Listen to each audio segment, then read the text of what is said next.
முன்னாள் பாரத பிரதமர் மன்மோகன் சிங் இறப்பிற்கு நடிகர் ரஜினிகாந்த் இரங்கல் தெரிவித்திருக்கிறார். ஒரு அற்புதமான மனிதர், a great financial reformer, பெரிய ஸ்டேட்ஸ்மேன். அவருடைய மறைவுக்கு என்னுடைய ஆழ்ந்த அனுதாபங்கள். சிறிய கிராமத்தில் பிறந்து வளர்ந்த மன்மோகன் சிங் பின்னாளில் நவீன இந்தியாவின் பொருளாதார சீர்திருத்தவாதியாக உருவெடுத்தவர்.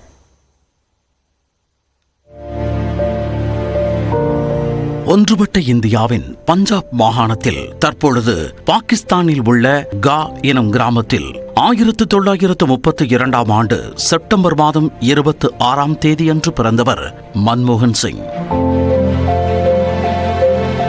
பின்னர் குடும்பம் அமிர்தசரஸிற்கு குடிபெயர்ந்த நிலையில் 1957 ஆண்டில் இங்கிலாந்தின் கேம்பிரிட்ஜ் பல்கலைக்கழகத்தில் பொருளாதாரத்தில் பட்டம் பெற்றார். பின்னர் 1962 ஆண்டில் ஆக்ஸ்போர்ட் பல்கலைக்கழகத்தில் பொருளாதாரத்தில் டிஃபில் பட்டம் பெற்றார். ஐக்கிய நாடுகளவையின் வர்த்தக மேம்பாட்டிற்கான பிரிவில் 1966 ஆண்டு முதல் 1969 ஆண்டு வரை புகழ்பெற்ற பொருளாதார வல்லுநரான ரவுல் பிரீபிஷ் தலைமையில் பணியாற்றிய பெருமையை பெற்றவர் மன்மோகன் சிங். பின்னர் ஐக்கிய நாடுகளவையின் பணியில் இருந்து விலகி டெல்லி பொருளாதார பள்ளியில் பேராசிரியராக சேர்ந்தார். தொடர்ந்து 1971 ஆண்டில் நிதி அமைச்சகத்தின் பொருளாதார ஆலோசகர், 1972 ஆண்டில் நிதி அமைச்சகத்தின் தலைமை பொருளாதார ஆலோசகர், நிதி அமைச்சக செயலாளர், திட்டக்குழு துணைத் தலைவர், ரிசர்வ் வங்கி ஆளுநர், பிரதமரின் ஆலோசகர், பல்கலைக்கழக மானியக் குழுவின் தலைவர் என அவர் வகித்த பதவிகள் ஒவ்வொன்றிலும் தனி முத்திரையை பதித்தார். அவர் பணி ரீதியாக பல உயர்வுகளை சந்தித்த போது இந்திரா காந்தி, ராஜீவ் காந்தி போன்றோர்களே பிரதமர்களாக இருந்தார்கள். திட்ட கமிஷன் துணைத் தலைவராக இருந்த அவரை பிரதமருக்கான பொருளாதார ஆலோசகராக ராஜீவ் காந்தி நியமித்துக் கொண்டார். ராஜீவின் நன்மதிப்பை பெற்றவர் என்பதால் அவரது படுகொலைக்கு பிறகு அமைந்த காங்கிரஸ் அரசின் நிதி அமைச்சரானார் மன்மோகன் சிங்.